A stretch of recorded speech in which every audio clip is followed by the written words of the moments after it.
Hey guys, my name is Paul Volk. This is my 93 GSX. It's a 6-bolt car, 8.5 to 1, running on E85. It's got a FP 3076 switcher, copy manifold, just basic bolt-ons.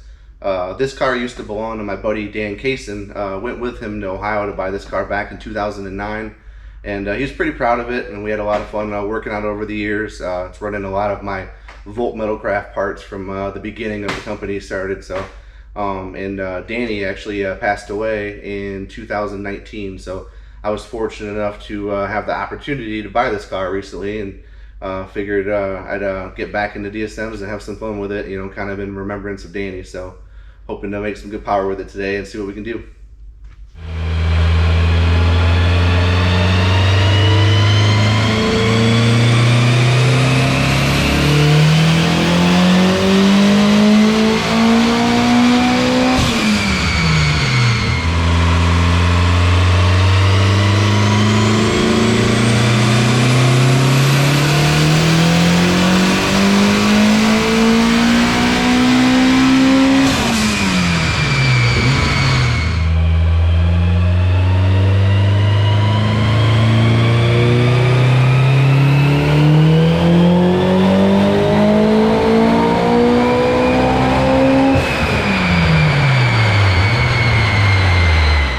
Alright, just wrapping up with Paul's GSX here. We made 432 at the tire, 345 foot-pounds of torque.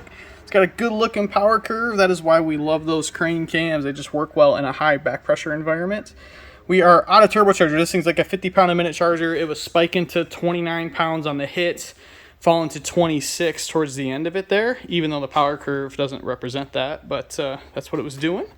Relatively safe. The thing's got 13 degrees of timing in it up top, and it's like a 11 3-to-1 AFR at watts. So, but yeah, not bad. Just a good power number for go cruising around, so he can enjoy his buddy's old car, which is definitely a cool thing. But I'm gonna get this thing out of here and work on the next one.